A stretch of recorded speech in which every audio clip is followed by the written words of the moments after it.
and Sister Tora Ana ganyan. Magdal tayo ito. God bless sister! Praise the Lord! Hallelujah! Palakpakan natin ang ating Panginoon!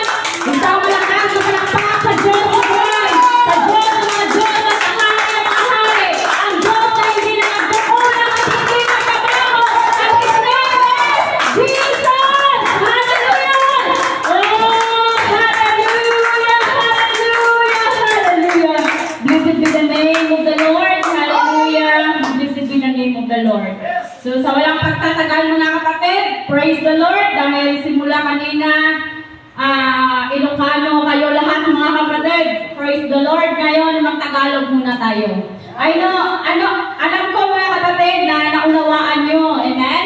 Ang Tagalog mga kapatid, praise the Lord, at sa mga hindi masyadong naunawaan, hayaan natin na ang banal ng Espiritu ng Diyos ang siyang mangungusap sa bawat isa sa atin, amen? Praise the Lord.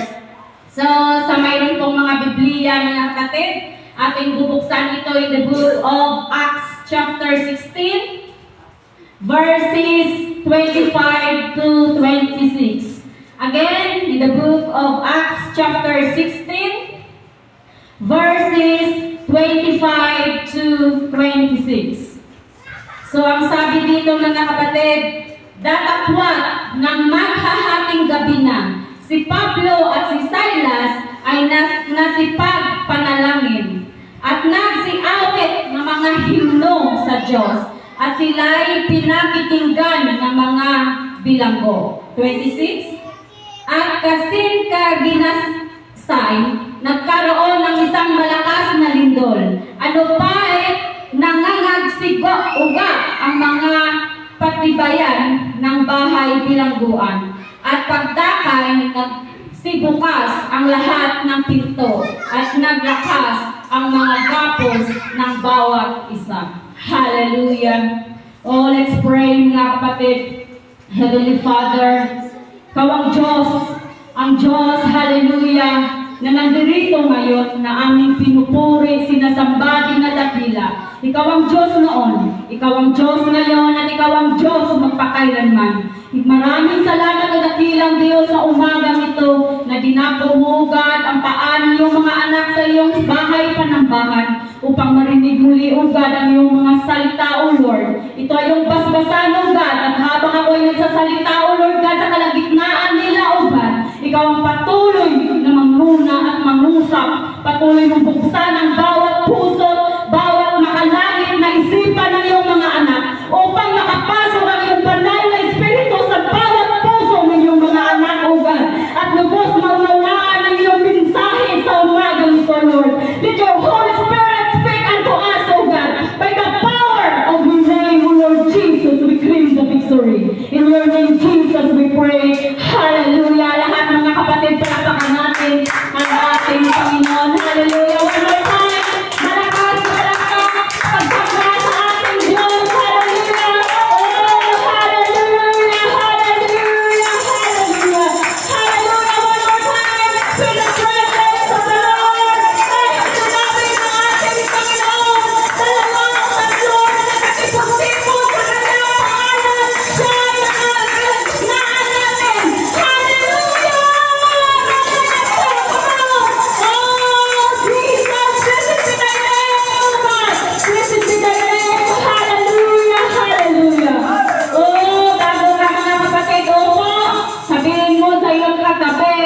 Break every chain. Break every chain. Yon ang title mga kapatid ng ating mensahe sa umagang ito. Ano yan sa Ilocano? Break every chain. Yung kapos ay tatanggalin or babasagin. Break every chain. Ayun na yun. Praise the Lord. Kagaya nga sa aking binasa mga kapatid, praise the Lord, dahil tapos na tayo umawit, tapos na tayo mag-testimony, lahat mga kapatid, tapos na. So ngayon, ito na yung salita ng ating Panginoon. So kagaya ng ating binasa mga kapatid, ang kwentong ito ay si Paul at si Silas. Amen? Si Paul mga kapatid siya ay si Saul. Amen? Pero nung tinawag siya ng ating Panginoon, pinalitan ng kanyang pangalan, naging Paul na siya or Pablo sa Tagalog. Amen? Tapos ito, ang kasama niya ay si Silas. Amen? Si Silas, ang kanyang pangalan mga kapatid ay Silvanus sa Latin word. Siya ay isang leader ng Roman Church. He is a Roman citizen, mga kapatid, praise the Lord. Pero si Pablo ay he is the Jewish from Tarsus. Amen? At si Pablo, mga kapatid, siya to yung nag-persecute sa ating Panginoon. Amen? Yung hindi po siya naniniwala noon sa ating Panginoon, pero nung time na siya ay papunta sa Damascus, amen, siya ay doon niya na-encounter, amen, ang kapangyarihan ng ating Panginoon at doon po siya ay na-convert. So, dahil dito mga kapatid, si Paul at si Silas, sila ay mag-partner. Partner sila sa mission or sa missionary. Sila ay pumupunta sa iba't ibang bansa, amen, upang ihayag ang ebanghelyo ng ating Panginoon. They will travel around the world or doon mga kapatid, example, sa Syria, Cilicia, and Macedonia. Sa Macedonia mga kapatid, yung binasa natin, ito yung lugar ng Macedonia kung saan sila mga kapatid ni Pablo at ni Paul ay nangaral ng salita ng ating Panginoon. Sa Macedonia, mga kapatid, ay mayroong lugar na tinatawag na Philippines. Muntik na maging Philippines, mga kapatid. Konti na lang. Pero ito ay lugar ng Philippines na kung saan nandoon nung time na yon si Paul at Silas ay nangangaral ng ebanghelyo ng ating Panginoon. They were proclaimed, mga kapatid, the gospel. So pag sinabi natin gospel, ito yung Matthew, Mark, Luke, John, amen? So ito yung ebanghelyo, ang mabuting balita na hinahayag ni Pablo at ni Silas, mga kapatid, amen? Na sinasabi nila na maniniwala na si Jesus ay namatay, si Jesus ay nabuhay, at si Jesus ay babalik muli, and they were baptized in the name of Jesus Christ. Amen? Hallelujah. Sila ay missionary, mga kapatid, na sila ay dalawang magkasama sa lugar na iyon.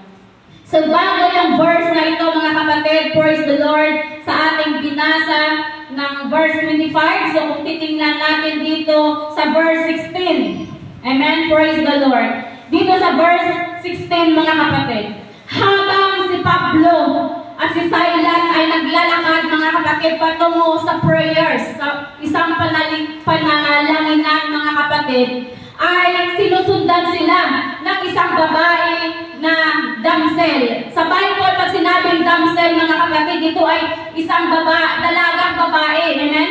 Na mayroon po siyang, mga kapatid, na division spirit. Ibig sabihin, mayroon siyang espiritu ng panghuhula.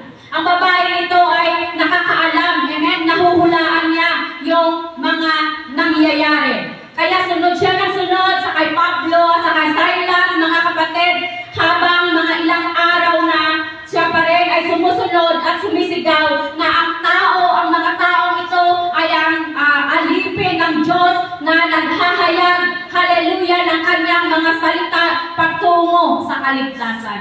Habang siya ay patuloy na sumusunod, mga kapatid, kay na Paul at Silas, dahil po ilang araw na din na buntot sa kanila, naasar ngayon si Paul. Kaya ang sinabi niya, nilingon niya ang babaeng ito at sinabi niya, in the name of Jesus, umalis ka sa katawan ng babaeng yan. Kaya pinaalis niya ang espiritu or ang devil spirit sa babaeng ito, mga kapatid. At sinabi ng Biblia, on that hour, sa oras na iyon, ay umalis din, mga kapatid, ang espiritu na devil spirit sa babaeng ito. Hallelujah. Kaya, mga kapatid, praise the Lord, noong nakaalis na, hallelujah, ang masamang espiritu dito sa katawan ng babaeng ito, praise the Lord. Ang sinabi dito, mga kapatid, hallelujah, ang kanyang master, ang amo ng babae. Kasi yung babaeng ito ay mayroong amo na ginagamit siya, mga kapatid, upang manghula, upang sila ay magkapera. Amen? So ngayon, nung nagalit yung master na ito, mga kapatid, ay kanyang pinahuli si Paul at si Silas. Dahil nawalan ang kanilang hanap buhay, mga kapatid. So, pinahuli ngayon at dinala doon sa hukom, dinala doon sa market at sa mga makapangyarihang mga tao upang husgahan. Amen? Si Paul at si Silas. Pero yung nangyari, mga kapatid, walang sapat, amen, na judgment. Is unfair judgment, mga kapatid, dahil talagang hindi nilinis. Dahil ang sabi lang, mga kapatid, noong master ng babae na ito, na si Pablo at si Silas ay nanggugulo doon sa lugar na iyon. Kaya, mga kapatid, praise the Lord, dahil mga pangyarihan, yung mga hukom na ito, mga kapatid, praise the Lord, ay kanilang kaagad pinarusahan si Paul at si Silas. Kanilang binugbog, amen? Kanilang tinadyakan, kanilang hinubaran, at kinuha yung mga damit, mga kapatid, praise the Lord, hanggang sila, mga kapatid, ay duguan, at kanilang hinahampas, mga kapatid, ng maraming hampas. Hanggang ito, mga kapatid, si Paul at si Silas ay nanghihina na. Habang sila ay nanghihina, inutos ng hukom na sila ay dalhin sa bilangguan. Habang sila, mga kapatid, dinala doon sa bilangguan, pinag-utos ng hukom, mga kapatid, praise the Lord, na si Paul at si Silas ay ilagay doon sa ilalimang ng kulungan na ating tinatawag ay Dong John. Amen. Doon sa kulungan nilagay si Paul at si Silas sa pinakailalim ng kulungan. Pinakamadilim, mga kapatid, habang siya ay duguan. Habang sila, mga kapatid, praise the Lord, ay ginapos ang kanilang mga paa, ginapos ang kanilang mga kamay. Amen? Hindi lang sila ay nilagay, mga kapatid, bagkos ginapos, amen? Or tinalian ang kanilang mga paa at kanilang mga kamay. Hallelujah! At inilagay sila doon sa pinakailalim, mga kapatid, na bahagi ng ang kulungan. Kaya dito sa ating sinasabi, mga kapatid, sa ating binabasa kanina in verse 25, dito na nangyari, mga kapatid, praise the Lord, na habang sila ay nandoon sa bilangguan, habang, mga kapatid, sila ay nakakulong at walang kalayaan, habang nakatali ang kanilang mga paa, ang kanilang mga kamay, at sila ay gutom, mga kapatid, praise the Lord, habang wala ng pag-asa na sila ay nakikita, pagkos, mga kapatid, pinili nila ang manalangin. Amen? Kagaya dito sa ating binasa, ang sinabi, praise the Lord, they prayed. Amen? Sila ay nanalangin. Sila ay nanalangin at umawit, hallelujah, ng samyo or song, praise song, mga kapatid. Praise the Lord. Mas pinili nila, mga kapatid, hallelujah, yung manalangin at magpuri sa ating Panginoon, na kahit na ang sitwasyon nila ay hindi maganda, na kahit ang sitwasyon nila ay mahirap. Hallelujah, habang nakatali ang kanilang mga kamay, habang, mga kapatid, praise the Lord, nakatali ang kanilang mga paa, they were chose to sing a song for Jesus. Mas pinili nila ang manalangin, ang magsamba at magpuri sa ating Panginoon, ay sa mag-complain. Hallelujah. In the name of Jesus, what faith, anong pananampalataya ang mayroon sila, mga kapatid, na kahit na sa kailaliman ng kanilang problema, ito pa rin ang pinili nila, mga kapatid, na patuloy na manalangin, at patuloy na magsamba, at patuloy na magtiwala sa Diyos, sa nag-iisang Diyos, sa Diyos ng mga Diyos at Hari ng mga hari. Oh, hallelujah! At habang sila, mga kapatid, praise the Lord, ay nanalangin, habang sila ay umaawit, biglang nagkaroon ng lindol. Amen? Praise the Lord. Noong nagkalindol na, mga kapatid, praise the Lord, the prisoner or the building is shaking. Yun ang sinabi ng ating Biblia, mga kapatid. Nag-shake ang buong paligid. Niyanig, hallelujah, ang buong bilangguan. At habang niyanig ang bilangguan na ito, mga kapatid, praise the Lord, bumukas ang lahat ng mga pinto. It's not only one door, but lahat ng pinto ay bumukas, mga kapatid, at natanggal ang bawat tali. Hallelujah!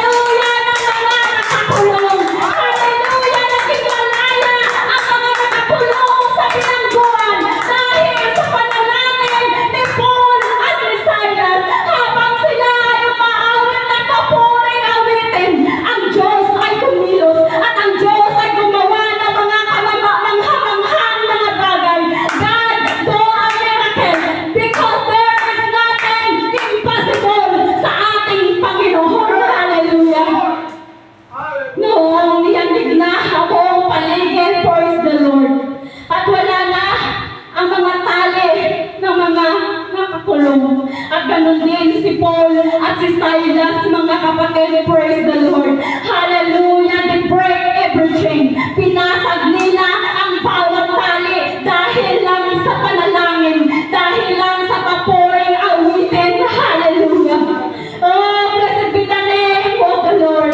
Si Paul at si Silas, they are chosen by God. And I do believe, mga kapatid, na ikaw ngayon, isa ka sa mga pinili ng Diyos. Kaya nandito ka because you are chosen by God. Pinili ka ng Diyos. Tinawag ka ng Diyos by your own name.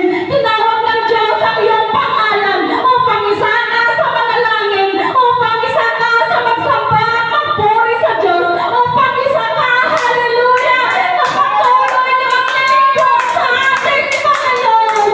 Oh, blessed be the name of the Lord.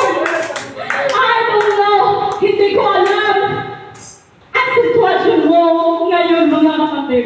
Wala akong alam sa mga personal na problema mo. Pero naniniwala ako, mga kapatid, dahil sa pangalan na Jesus, ikaw, mga kapatid, ay makakalaya sa anumang nakagapo sa iyo sa mga sandaling ito. Kung ikaw man, mga kapatid, maaaring nakatali ka pa rin sa iba't ibang, hallelujah, problema sa mundong ito. Maaaring ikaw man, mga kapatid, ay nakatali pa rin, hallelujah, sa makamundong gawa. Maaaring, mga kapatid, gumagawa ka pa rin ng mga bagay na hindi kaaya-aya sa ating Panginoon. Maaaring, mga kapatid, ikaw ay patuloy pa rin na gumagawa ng mga anumang gawain na makakasama sa paningin ng ating Panginoon. Maaaring, mga kapatid, hallelujah, nakatali ka pa rin sa karamdaman sa mga sandaling ito. O maaaring, mga kapatid, praise the Lord, nakatali ka pa rin sa pang-alipusta ng ibang tao. O ikaw man, mga kapatid, hallelujah, ay nakatali pa rin sa nakaraan mo. Nakatali ka pa rin, hallelujah, sa mga panahon, mga kapatid, na ikaw ay hindi pa baptized in Jesus' name. O maaari, mga kapatid, praise the Lord, nakatali ka pa rin sa iba't ibang paulit-ulit na problema. O maaari, problema sa pamilya, problema sa anak man, problema sa asawa, problema kay bunso, problema sa panganay, problema sa kapitbahay, sa kamag-anak o kanino man. O kaya, mga kapatid, maaaring nakatali ka pa rin sa feeling, mga kapatid, na pagod ka na. Nakatali, mga kapatid, sa anxiety. O nakatali rin, mga kapatid, sa anumang bagay, sa anumang alalahanin sa mundong ito. I do believe now, this moment, mga kapatid, is time to break every chain, to break every chain in the name of Jesus. Hallelujah. Hallelujah, because you are chosen by God. Maaaring pakiramdam mo, you are alone. Pakiramdam mo, nag-iisa ka sa pamilya mo. But God opened the door of salvation. God opened the door of salvation sa iyong buong pamilya. Ikaw ang pinili ng Diyos upang mabukas, hallelujah, ang kaligtasan sa iyong buong pamilya. Dahil sinabi ng Biblia, believe in the name of Jesus Christ and you will save and your whole family. Sinabi ng Biblia, mga kapatid, na kapag tayo ay naniniwala at nagtitiwala sa Diyos, tayo ay kanyang iligtas. Ang iligtas niya ang ating sambayanan. Hallelujah! Hallelujah! I do believe right now, mga kapatid, praise the Lord, God is talking to you. I know, mga kapatid, na kinakausap ka ng ating Panginoon, hallelujah, sa mga sandaling ito. Alam ko, mga kapatid, there is something special. I know, mga kapatid, the miracle will happen in this place this morning. At kanyang ipipray every chain. Ano man, mga kapatid, praise the Lord, ang nagpapahirap sa iyong kalooban. Ano man yung sa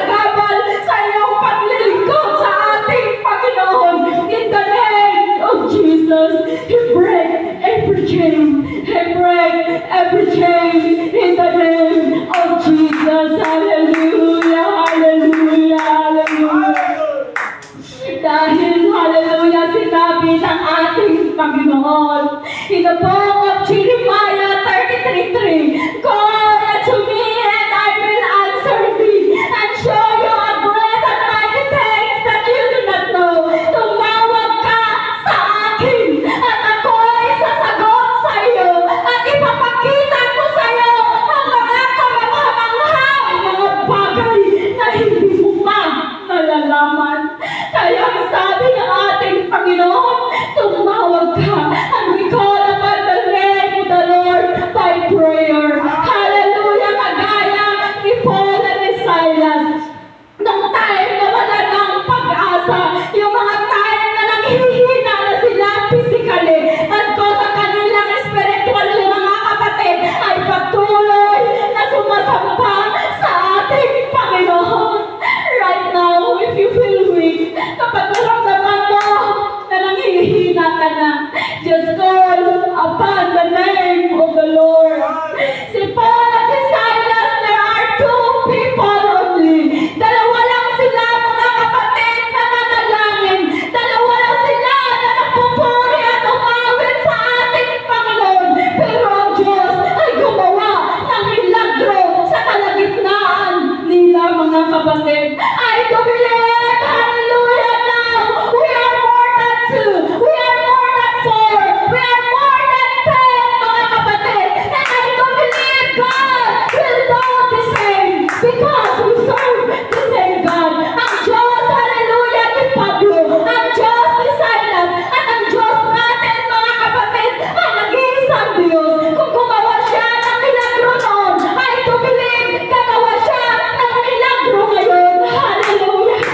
In the name of Jesus, in the name of Jesus. Grab, hallelujah, mga kapatid. Grab the hands of the people beside you. Hallelujah! Kumawa ka or hawakan mo, kumuha ka ng partner mo, mga kapatid. Kumuha ka ng partner mo and pray in the altar right now. Dahil ang sabi nga ng aking binasa, praise the Lord. Dalawa lang mga kapatid, praise God. Dalawa lang, hallelujah. Dali mo ang iyong katabi, kasama dito sa altar. The service is over mga kapatid. Tapos na ang service mga kapatid, praise the Lord. Tapos na ang salita ng ating Panginoon. All we have to do is to claim. Claim